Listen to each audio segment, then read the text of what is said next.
За сайн байна уу? Монгол байна. цэцгийн энэ удаагийн дугаард ямар цэцэг ярих гэж байна ат? Алтан зул цэцгийг танилцуулъя. Монголд алтан зул цэцэг гэдэг нэрээр нь хүмүүс бол мэдэх бах. Дэлхийн нийтэд бол tulip гэдэг нэрээр алдартай. Энэ цэцэг одоо алтан зул цэцэг чи одоо манай Монголд ургадаг юм уу? Европт л ургадаг гэж би сонсч байсан юм л. Монголд ургадаг. Дэлхий дээр 95 зүйлийн алтан зул цэцэг байгаа. Энэ зүйл дотроос нь ганц цэцэгт алтан зул гэдэг нэг зүйл нь Монголд ургадаг. Алтан зул гэдэг нэртэй навчнаасаа ганцхан ширхэг цэцэг гардаг. Тийм болохоор нь ганц цэцэгт гэд онцлцсон ийм алтан зул байдаг. Энэ цэцэг уг нь бол Европ даяар алдартай тийм Европын цэцэг гэж хүмүүс их нь мэддэг. Чи хүртэл гэж бодож ирсэн тийм. Тэгсэн энэ цэцэг уг нь бол Төв Азиас гаралтай. Төв Азийн цэцэг. 1593 онд Европт Туркээс нэг худалдаачин торгоны замаар энэ цэцгийг Европт аваачиж очсон байлээ. Европт очсноос хойш энэ цэцэг ер нь алдартай болсон. Ялангуяа ингээ Европт аваачаад тэр үед бол одоо нөгөө цэцгийн тасалгааны цэцэг болоогүй байсан учраас энэ цэцгийг яг үндэстэй газраас ухаж аваад савнд суулгаад ингээд аваад утсан байгаа. Тэгээд тэндээ авч чи тариад тэгээд зарж эхэлсэн худалдаачин хүн учраас цэцгийн бизнес хийсэн байна л да. Тэгээд зарсан чинь одоо өөрийнх нь нутагт байхгүй маш тийм гоё цэцэг байсан учраас их асар их өндөр үнээр зарагдсан хүмүүс маш их сонирхож авч исэн. Гэтэл тэр худалдаачин болон тэр худалдаачнаас ингээд авч тарьсан хүмүүсийн ингээд цэцэг нь өвчилж эхэлсэн байгаа. Тэгээ мозаик гэдэг ийм вирус ургамал цэцгэнд халдварладаг ийм вирус байдаг. Энэ мозаик вирус энэ алтан зул цэцгэнд тусаад тэгээ өвчлөөд ингээд цэцгийнхэн дэлбээ нэм сонин галын дүл шиг гал асж байгаа юм шиг ийм толботой болцсон. Тэгсэн чинь тэр нь бүр алдартай болоод Европ даяар энэ цэцгийг эд шидтэй холбож ярьж эхэлсэн. Тэгээ эд шидийн цэцэг гэж хүмүүс итгээд энэ цэцгийг ингээд тарих юм бол асар их баяждаг, мөнгө олдог. Энэ бол мөнгөний цэцэг, эд шидийн цэцэг.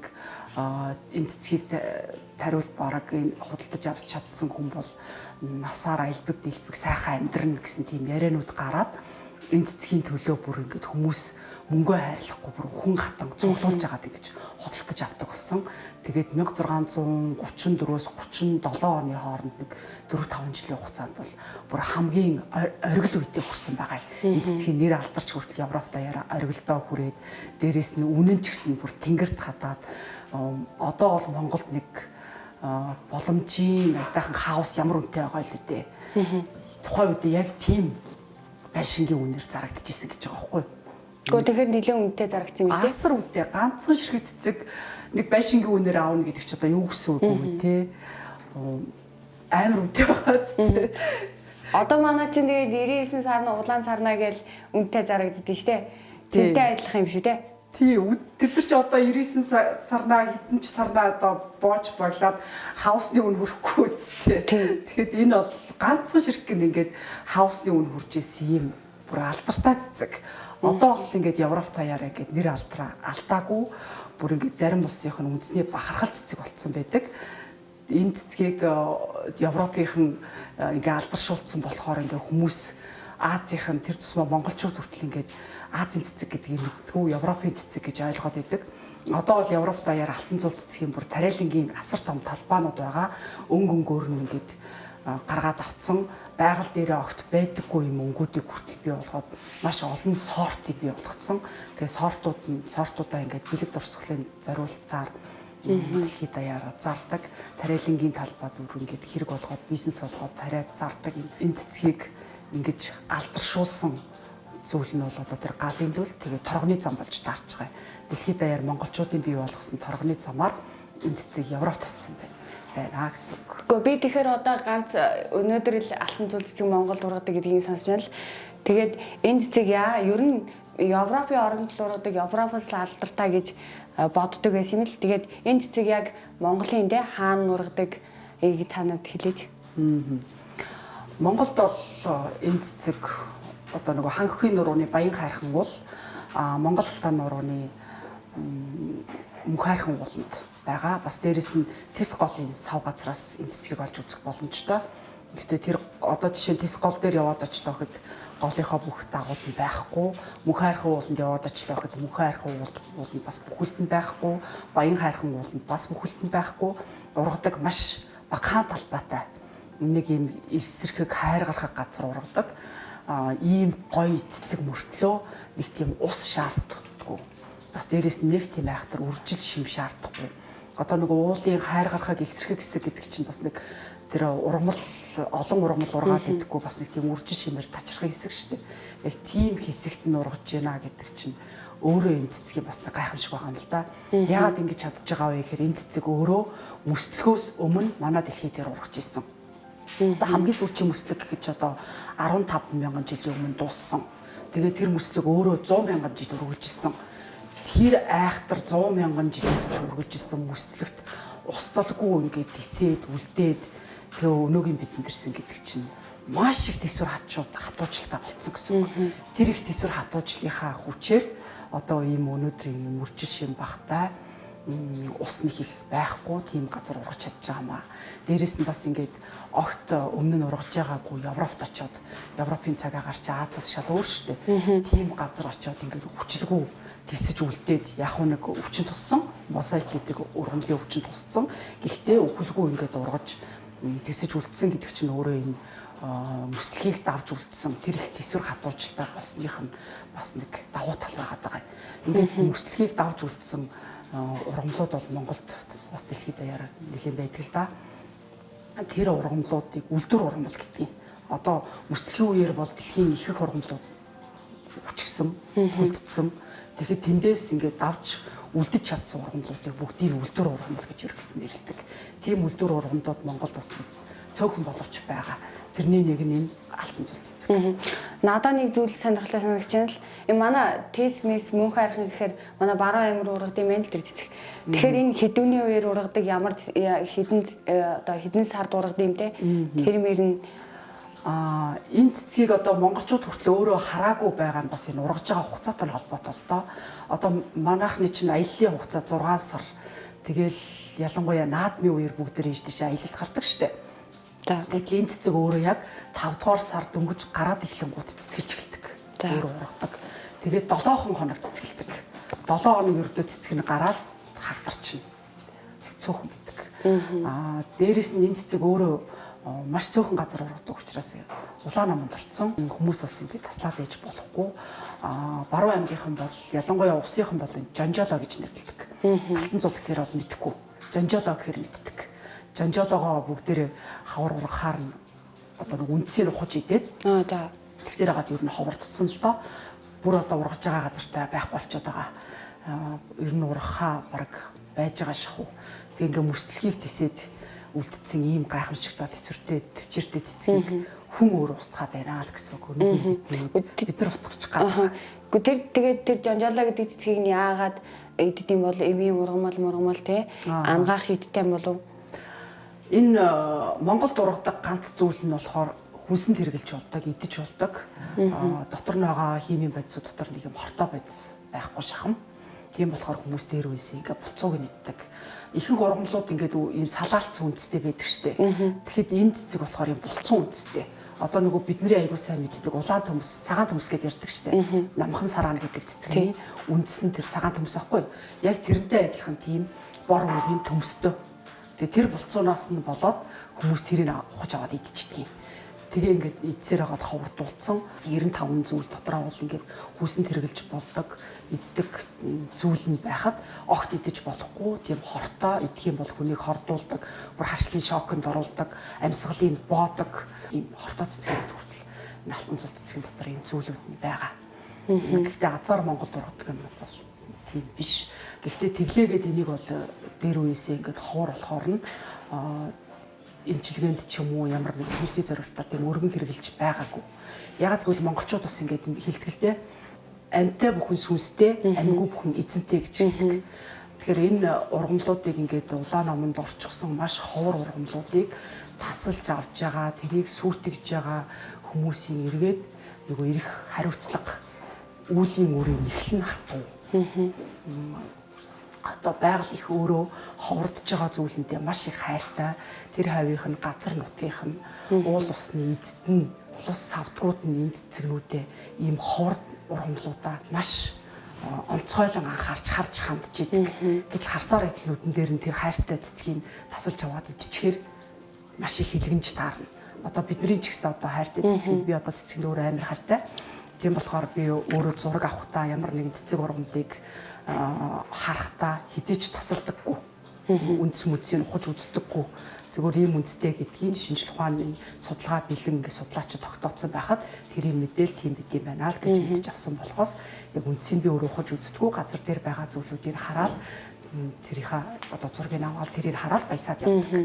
Уран судлаачид бол өөрлөлтөө цэцэг ажиглах аялагчдаас өөрөөр ханддаг. Тэд нар ч нөгөө судалгаа хийж байгаа хүмүүс болохоор цэцгийнхаа үндсийг хүртэл ухаж үздэг. Тэрийг харж өвчлж үү, эрүүл вэ нү, ямар хэмжээтэй байдгийм бэ, цаг агаар ямар байхаар яаж ургадгийм бэ гэдгийг судалдаг хүмүүс. Тэр хүмүүс бол үндсээр нь ухаж аваад зургийг авах, харах, судлах, ажиглах, хатагаад нөгөө гербар гэж байдаг л да ургамлын цуглуулгын одоо ургам номоор бол номын сан тэр гербартаа одоо хатгалдаг. Тэр хүмүүстэй бол зарим хүмүүс ингээд барьцаад эдгээр ингээд цэцгийн үнцгийг ухаад байна, цэцэг сүтгээд байна гэж хэлдэг л дээ. Гэтэ тэр хүмүүс одоо мэрэгжлийн ажлыг хийж байгаа болохоор тэдэртээ барьцах одоо шаардлагагүй. Хүмүүс өөрсдөө битгий ингэж ухаарай. Ийм ховор цэцэгнүүдийг таслах, сүтэх, машинаар дайрах, малаа ингэж бэлчээж тэр бэлчээрийг сүт гэж идүүлэх бол ингээд эргээд үлийн үрийн эхлэн хатуу байдгийн шүү. Монголчууд энийг ингэж хэлж захиж ирсэн байдгийн шүү. Өвгдөөд сэлдэн шүү гэдгийг. Одоо тэгэхээр Европт дуурахтаа нөгөө нэг амар гоё ургаал, гоё өнгийн одоо цэцгнүүд байгаад байдаг шүү дээ. Тэгвэл яг Монголд одоо Ван Сэмбрүү мэмбрүү шиг одоо ийм хадад өндөр газар ургадсан болов яг ямар газар нь ургадын те зүгээр газараар нөгөө нэг ийм бэлээр ургадын болов тэр нь яд юм болов нэг өндөр газар бол биш. Уулынхаа тийм хайр гарахыг хажуу хэсгэр нэг одоо Ван Сэмбрүү бол бараг орой дээр шахам ургадаг шүү дээ. Тэгэхэд энэ цэцэг бол нэг тийм өндөрлөө бол мацуулахгүй. Одоо ялангуяа нөгөө тис голын сав газараар бол голоосоо нэлээд жоохон зайдуу тийм эсрэхийг эрг хэсгээр ургаж идэг. Тэр мөнх хайрхан баяа хайрханд бол би үзээгүй л дээ. Тэндээ бол эсрэхийг хажуугаараа ургадаг гэж судлаачид бичсэн байдаг гэсэн. Тэгэхээр бас сони юм а тий. Би бол нь Европт л ургадаг яг Европоос одоо сорт морд гэл манай төлөв амар үнэтэй болж орж ирж штэ. Тэгэл тэгж боддог гэсэн юм л уулна. Тэгсэн чи одоо Монголын цэцэг болоо тэгээд дээрээс нь энэ ховор цэцэн те энэний ер нь түүх гарал нь ямар юу юм те түүхийг нь сонирхолтой түүхээ суужлбал энэ цэцгийг анх шинжлэх ухаанд бол Карл Линнэ гэдэг судлаач бүртгүүлсэн байдаг. 1750 онд бүр их хожуу гэсэн үг. Европт авч ирчихсноос хойш 100 гаруй жилийн дараа гэсэн үг. Тэгээд энэ 100 гаруй жилийн дараа Карл Линнэ энийг сонирхож судлаад байгаль дээр зөвхөн Азад байдаг юм байна штэ гэж мэдсэн байдгийн. Одоо Азад бол тэр дундаа ингээд Шинжаан, Өвөр Монгол, Киргиз, Казахстаны нутгаар л байгаа. Азийн маш тэр олон орн дотроос зөвхөн энэ улсууд л байгаа бусад улсууд байхгүй. Тэгэхээр энэ цэцгийг дэлхийд даяараа бол бүх улсууд ингээ ховордсон. Зөвхөн Монголд ховордсон биш. Бүх улсууд ургадаг бүх газараа ховордсон учраас бүх улсынхаа улаан номонд орцсон, хамгаалтанд авцсан. Одоо гэхдээ хамгаалтанд авлаа гэдэг Монголд гэхэд одоо жишээ нь хамгаалж ийн гэдэг улаан номонд ингээд устж байгаа ховор зүйлээ гэд бүртгэгдсэн болохоос яг тэр газар ургадаг газрыг хамгаалаад хашаад нутгийн хүмүүст таниулаад ийшээ малаа бэлчээж чадахгүй энийг хүүхдэрээ ингэж үндсийг ухуулж идүүлж болохгүй гэж хэлж өгөөгүй л аахгүй. Тэр энийг одоо хамгаалах тал дээр бол маш сул хамгаалах талаар ер нь юу ч хийгээгүй л гэж би одоо шулуухан хэлсэн. Тийм одоо энэ чинь бид нар бол өстой алтан зулан бол одоо би чи баруун аймгийн хүн гэхэд алтан зул гэж цэцэг стан мэдхгүй юм. Тэгээд дээрээс нь манай тийшээ чи одоо баруун аймгийн тийшээ чинь өндөр газар ургуул Ван Сэмбрүү л алдартай шүү дээ. Ер нь цэцгнүүдээс одоо яг түгээмэл хүн болгон мэддэг тий. Тэгэхээр бас энэ их сонирхолтой юм. Гэхдээ яг одоо энэ цэцгнээ яг Монголд тий яг одоо ийм түүх ч юм уу тий янз бүрийн юмнаас нь та сонирхол бол алтан зул цэцгийн аз жаргалтай холбоотой түүх байдаг. Аз жаргалыг одоо дэлхийн хүн бүхэн хүсдэг, хүн бүхэн аз жаргалыг хайж авдаг, жаргалтай байхыг л хүсдэг шүү дээ. Тэгсэн аз жаргал тухайн үедээ дээр үедээ ингээд алтан зул цэцгийн дотор амьдардаг байж л дээ. Тэгээд алтан зул цэцэг ерөөсө барагтаа бол дэлбэгээ нээдэггүй. Тэгээд нээхэрээ 7 хоног нээдэг. Гэтэл жил чинь өөрөө 365 хоногтой. Гэтэл хүмүүс аз жаргалыг өдрө хүн мэдрэхийг хүсэж байдаг. Тэгээд нэг хүүхэд алтан зул цэцгийг ингэж хараад маш их баясаад энэ ямар гоё цэцгийн элсэн дээр ургадаг юм байна. Ийм гоё том навчтай ийм гоё ургамал мөртлөө яагаад ингэж эсэн дээр ургаж байгаа юм бол доо ивэн минь гэд ингэж хайрлаад тэр цэцгийг инхрийлжилтэй.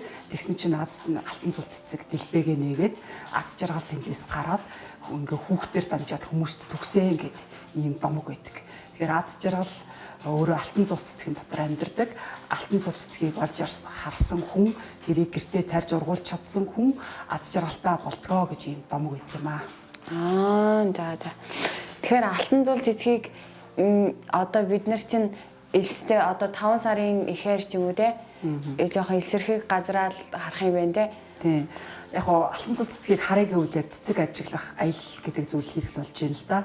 Одоо мөнх хайрхан уул эсвэл баян хайрхан уул эсвэл одоо тис голыг л зэрх болж байна. Хамгийн ойрхоноос Улаанбаатар хотын иргэд хараа гэх юм бол ботаникийн цэцэрлэгт түрээлэнд очих хэрэгтэй. Ботаникийн цэцэрлэгт түрээлэн жил бүхийн бүрийн хавар гүйс цэцэрлэг цагаар гэдэг өдөрлөг зохион байгуулдаг. Тэр өдөрлөгт нь оролцоод алтан цул цэцгийг ботаникийн цэцэрлэгээс үнэгүй харах боломжтой. Тэнцээ ургуулд юм уу? Тэнд одоо авчраад тариад ургуулж байгаа ботаникийн цэцэрлэгт бол нэлээд олон жил ургаж байгаа. Энд тэнд шилжүүлээд ургуулах юм бол ургах боломжтой гэдэг нь ерөөдөө судалгаагаар тогтоогдож байна гэсэн үг. Тэнд бол ер нь дандаа судалгаа хийгдчихэдэг. Энэ цэцгийг өөр газар шилжүүлвэл ургах нь уу? Одоо эсэрхэг газар ургадаг юм бол жоохон хар шараа холцохоор ургах нь уу гэдэг ч юм уу тийм судалгаа хийж идэг. Дээрээс нь ингээд хамгаалж авч үлддэг юм. Одоо дэлхийд даяар ботаникийн цэцэрлэгүүд маш алдартай. Дэлхийн одоо байгаль дээр ургаж байгаа, устдаж байгаа үнэтэй ховор цэцгүүдийг ботаникийн цэцэрлэгтээ дэлхийн улс орнууд авчирч тариад тэрийг хизээ нэгэн цагт тэр цэцэг магадгүй устчул те. Ямар нэгэн байдлаар байгаль дээрээ ургаж чадхаа болчвол өвчин тусчулж гэдэг юм уу. Эргээд тэрийг хамгаалж авч үлдэж байгаа нэг хэлбэр нь ботаникийн цэцэрлэгүүд. Тэгэхээр манай ус ч гэсэн ботаникийн цэцэрлэгийг айгүй анхаарад иргэдэн ботаникийн цэцэрлэгийн талаар маш сайн ойлголттой болоод тэнд байгаа цэцэг ургамлуудыг хайрлах хэрэгтэй. Тэр бол хизээ нэгэн цагт магадгүй алтан цул ч юм уу дэлхийд Монголд байгаа ургаж байгаа цэцгнүүд устчих юм бол манай ботаникийн цэцэрлэгт үлднэ л гэсэн үг. Надад нэг юм сонирхолтой санагчаан л энэ алтан цул цэцэг одоо Европт ургадаг цэцэгтэйгээ яг ийм адилхан өнгөтэй те тэгж ургад юм болов эсвэл жоохон өөр юм болов ямар юм болов? Монголд байгаа нь болохоор шар цэцэгтэй. Ийм хар ногоо өнгийн маш том навчтай. Навч нь бол нэг цөөхөө өнгө маш урт навч гардаг. Тэрэн дундаасаа ийм шар цэцэг гардаг. Шар дэлбэтэй. Одоо ганцхан зүйл байгаа тэр нэг ганцаараа шар цэцэгтэй л гэсэн үг. Ялган таних нь тэр юм. Тий, одоо Монголд өөр төлөв байхгүй болохоор ганц тэр шар цэцэгтэйг нь хараад ганц цэцэгт алтан цул юм байна гэд шууд ойлгож болно. За танд баярлалаа. Эсвэл гоё юм ярьлаа. Би ихтэй эсвэл алтан цул цэцгийг Монголд ургадаг биш нөгөө нэг Европын орноос одоо ингээд сортоор сортын цэцэг мэцгээд тэгэл яг Европт алдартай Европын ургаж гарсан цэцэг гэж боддог байсан. Тэгээд хүмүүс ч гэсэн чинь их сонирхолтой байхах. За баярлалаа.